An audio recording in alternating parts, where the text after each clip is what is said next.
मैं निज रोदन में राग लिए फिरता हूँ, शीतल वाणी में आग लिए फिरता हूँ। हो जिस पृथ्वी पर भूखों के प्रसाद में सवर, मैं वह खंडहर का भाग लिए फिरता हूँ। बच्चों, कवि ने कहा है मैं निज रोदन में राग लिए फिरता हूँ। निज यानी स्वयं, रोदन रोने में, राग यानी प्रेम। कवि कहता है मुझे अपने दुख से प्रेम हो गया है, मुझे अपने रोने से प्रेम है, मुझे अपने दुख से स्नेह हो गया है। क्योंकि ये दुख की जो स्थिति है मेरे स्नेह या मेरे अपने के कारण है, मेरे प्रेम के कारण है। और प्रेम में मिले हुए दुख के कारण कवि इस दुख की स्थिति से स्नेह करने लगा है, उससे कवि को आत्मसात कर चुका है और कवि को इस दुख से प्रेम हो चुका है। कवि कहता है कि मेरे इस दुख के कारण मुझमें स्नेह की आवृत्ति हुई है और यह जो दुख देने वाला है मेरा कोई अपना है, कोई मेरा निजीपन है। और शीतल वाणी में आग लिए फिरता हूँ। कवि कहता है मेरे अंदर जो दुख की दहक है या ताप है, उस ताप के कारण संसार को बदलने की क्षमता रखता हूँ। मैं आग लिए फिरता हूँ, मैं परिवर्तन। आग यानी शीतल वाणी में आग का मतलब होता है मधुर वाणी में आग यानी परिवर्तन।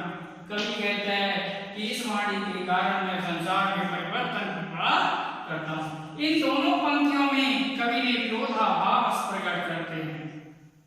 कवि निज रोदन में राग नहीं होता, कवि को किसी को रोने से प्रेम नहीं होता, किंतु कवि को अपने दुख से प्रेम हो गया है। कवि को अपने स्नेह इसलिए है, रो अपने रोने से, अपने दुख से स्नेह इसलिए है, ये दुख उसे अपने किसी के कारण पैदा हुआ है। अतः कवि यहाँ पर उस अपनेपन के कारण, उस अपने स्नेही जन के कारण कवि को प्रेम हो गया है। और शीतल वाणी में कवि कहता है मेरे हृदय में प्रेम है और मधुर ध्वनि है। उस मधुर ध्वनि में परिवर्तन करने की ताकत है। कवि कहता है हो जिस पृथ्वी पर भूखों के प्रसाद में सावर। कवि कहता है इस प्रेम के कारण संसार में अनेक राजाओं ने अपने प्रेम अभिव्यक्ति के कारण बड़े बड़े प्रासाद महल अपने राजपाट में उठा चुके हैं, अपने राजपाट की को न्यौछावर कर दिया है। कवि कहता है मैं उन खंडारों के भाग को, मैं उन अवशेषों के भागों को, उस प्रेम के भागों को जहां पर बड़े बड़े राजाओं ने अपने प्रेम के का सब कुछ न्यौछावर कर दिया है, मैं उस प्रेम के भाग को लेकर, उस प्रेम के भाग को जीवित किए हुए हूँ। मैं उनका पोषक हूँ, मैं उनका उत्तराधिकारी हूँ।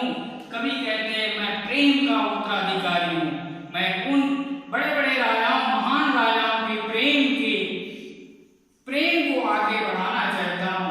विरासत में मिले हुए प्रेम को मैं सतत गति से आगे बढ़ाना चाहता हूँ। कविता में श्रृंगार रस की आवृत्ति हुई है। कवि ने यहाँ पर आत्म अभिव्यक्ति करते हैं, साथ ही साथ साहित्यिक रूप से यहाँ पर देखें तत्सम शब्दावली का प्रयोग, खड़ी बोली हिंदी का प्रयोग किया गया है। यहाँ पर कविता में गेता भी है और कविता यहाँ पर श्रृंगार की अभिव्यक्ति के कारण कविता मार्मिक बन पड़ी है। देखिए दूसरे पद में देखिए, संसार के लोग क्या हैं, संसार के लोग कवि को क्या कहते हैं। मैं रोया तो तुम इसको कहते हो गाना, मैं फूट पड़ा तुम कहते छंद बनाना। क्यों कवि कहकर संसार मुझे अपनाए, मैं दुनिया का हूं एक नया दीवाना। कवि कहता है मैं अपने प्रेम के कारण, प्रेम के कारण मेरे अंदर काव्य सृजन हुआ। कहा जाता है कि वियोगी होगा पहला कवि, आह से होगा, आह से उपजा होगा गान, घुमड़ कर चुपचाप आंखों में कविता वही होगी अनजान।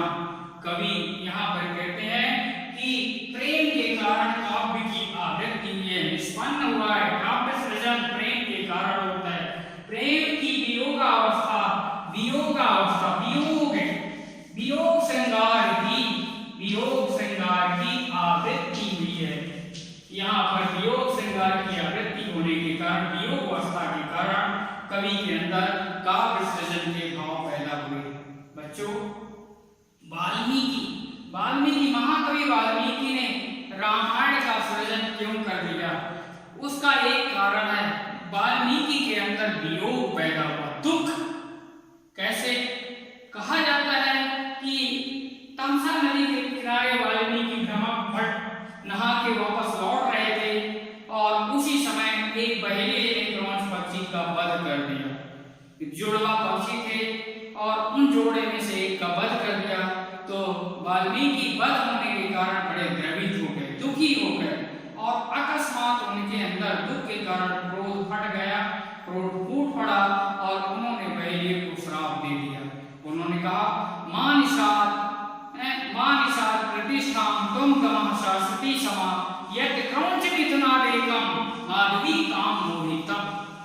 यहाँ पर कवि वाल्मीकि ने बड़ा दुख कातरता, दूसरे के दुख से कातर होना, पीड़ित होना, और इस वजह से उन्होंने वाल्मीकि जी ने निषाद को श्राप दे दिया। अरे पहले तुम कभी भी प्रतिष्ठा को प्राप्त नहीं कर पाएगा। किंतु वाल्मीकि जी वहां से श्राप देने के बाद चले गए और उन्हें बाद में उन्होंने उस श्लोक का मनन किया तो बड़े चिंतित हो गए। उन्हें लगा अरे मैंने क्या श्राप दे दिया। और यही जो श्लोक है, यही श्लोक रामायण का जनक बना, रामायण का कारण बना। वाल्मीकि इसी दुख के कारण, इसी श्लोक के कारण रामायण की रचना कर पाते हैं। तो कवि कहता है संसार के लोग दुख को समझते ही नहीं और मेरे दुख को लोग कहते हैं ये तो गीत है। मैं फूट पड़ा तो लोग कहते हैं छंद बना रहा है, कितनी अच्छी सुंदर रचना करता है। लोग, संसार के लोग मेरे आंतरिक दुख को नहीं समझते, मुझे कवि कहते हैं। यहाँ पर हरिवंश राय बच्चन कहते हैं, प्रश्न पूछते हैं कि संसार के लोग मुझे कवि कहकर क्यों अपना रहे हैं। ये प्रश्न बनता है इस पंक्ति में।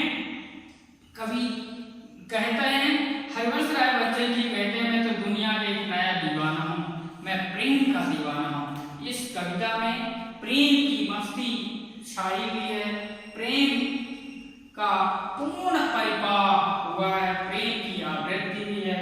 और इन्होंने यहाँ पर प्रश्नालंकार है और कवि यहाँ पर कहना चाहते हैं संसार के लोग प्रेम से परिचित ही नहीं होते। लोग अपने दुख को प्रकट करते हैं तो लोग कहते हैं अरे ये तो कवि है। और इस बारे में यहाँ पर कवि हरिवंश राय बच्चन संसार के इस विरोधाभास से हमें परिचय कराते हैं। यहाँ पर श्रृंगार रस की आवृत्ति भी है, किंतु यहाँ पर वियोग श्रृंगार के वियोग रूप की आवृत्ति हुई है। पंक्ति में हरिवंश राय बच्चन जी कहते हैं मैं दीवानों का वेश लिए फिरता हूँ, मैं माधवता का विशेष लिए फिरता हूँ, जिसको सुनकर जग झूम झुके लहराए, मैं मस्ती का संदेश लिए फिरता हूँ। कवि कहता है मैं प्रेम का दीवाना हूँ और प्रेम के दीवानगी के कारण मैं संसार में चरण कर रहा हूँ। मैं मादकता, मेरे अंदर मादकता, प्रेम की मस्ती